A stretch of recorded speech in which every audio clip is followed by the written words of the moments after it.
pair of Thunderbolt 3 ports. Now these are nice to have. They're based on USB types, but that also means that you can adapt out to DisplayPort, HDMI, full USB. There's a lot that you can do with these. However, you need adapters to do pretty much anything.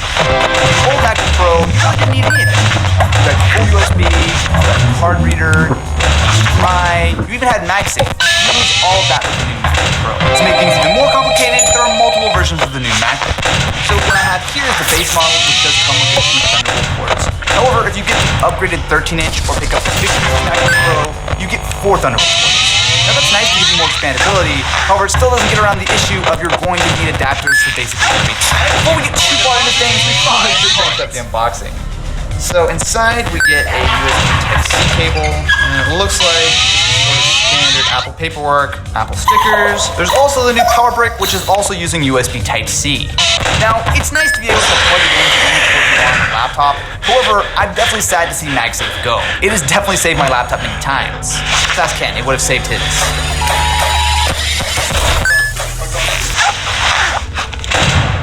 Put the MacBooks side by side, and you won't notice the huge difference. Even though the new one has a smaller footprint, it actually does have a much larger trackpad. I've got to give Apple props. This touchpad is really nice. So not only is it absolutely enormous, this might be the biggest laptop touchpad I've ever tried. And you're also getting front-firing speakers, as opposed to the kind of mediocre bottom-firing ones on the older MacBook. The keyboard has also been redesigned. So it's similar to what you would find on the 12-inch MacBook, which means that it has the new butterfly key switch. It isn't bad. I think the thing is you just have to get used to the lack of travel. So it's a very shallow key. However, it's actually not that bad. I feel like you can get used to it pretty soon. The keyboard is actually the biggest difference between the 2 MacBook Pro models.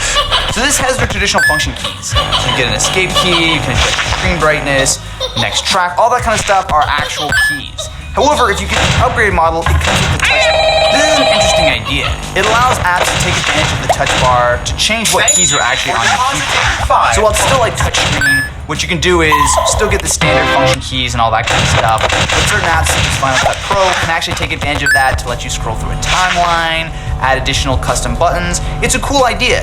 It also comes with Touch ID. However, if you want the touch bar version, it's going to cost you. The new MacBook Pro starts at $1,500. However, if you want the touch bar model, that's going to run you $1,800. Now for that, you do get the touch bar, you get Touch ID, you get a pair of Thunderbolt 3 ports that are already here. However, that's a lot of money. Across the board, the new MacBook Pro 13 inches are using either Core i5 or i7 processors. Now they're all dual-core, however the base model has a 15-watt part, where the higher-end touch bar model comes with a 28-watt chip. Since they're based on the same Skylake process, there shouldn't be a huge difference in normal day-to-day use. However, when you're getting into heavier lifting such as video editing, having that extra thermal headroom is going to be a thing. So since we're working with that lower wattage processor, I'm curious how performance stacks up. So to compare, I have the old Core i5 model as well as the i7. They're actually surprisingly close. So both of the Core i5 models come basically within margin of error of each other, while the i7 has a slight lead. Considering that it was a couple $100 upgrade, that shouldn't be a huge surprise. One thing the new MacBook Pro has going for it is a super fast SSD. So it's so quick in fact, you can really go speed test, with well over 2 gigabytes per second read, and according to Apple, it's actually closer to 3 gigabytes. Now the old models weren't exactly slow, however there's no doubt that this new MacBook Pro definitely sets the benchmark as far as disk speed goes. It also now comes standard with 256 gigs of storage compared to 128 on the old model. Now that's not a huge difference, however when you consider the price difference if you would have upgraded this to 256, this is only $100 more. It's still expensive, but at least it makes a little bit more sense now. So while no one in their right mind should buy a MacBook as a gaming PC, it can handle some lighter titles. So here we are in Minecraft, and you'll see that it runs completely smooth. We're getting a locked 60 FPS, and this shouldn't be a huge surprise. I'm actually been able to play Minecraft pretty smoothly for a while. However, it's a totally usable experience. Performance-wise, this actually isn't too bad. It might not be quite as smooth as but you can play some sort of decent games on the white. This one's sort of a lighter blue. You know, the speakers are not bad. So with those 2 front-firing speakers, we're getting a much better audio experience, and the screen has also been improved.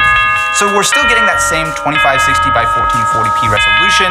However, it now supports the wider P3 color gamut. We're getting a much brighter screen at 500 nits, and it also has better contrast.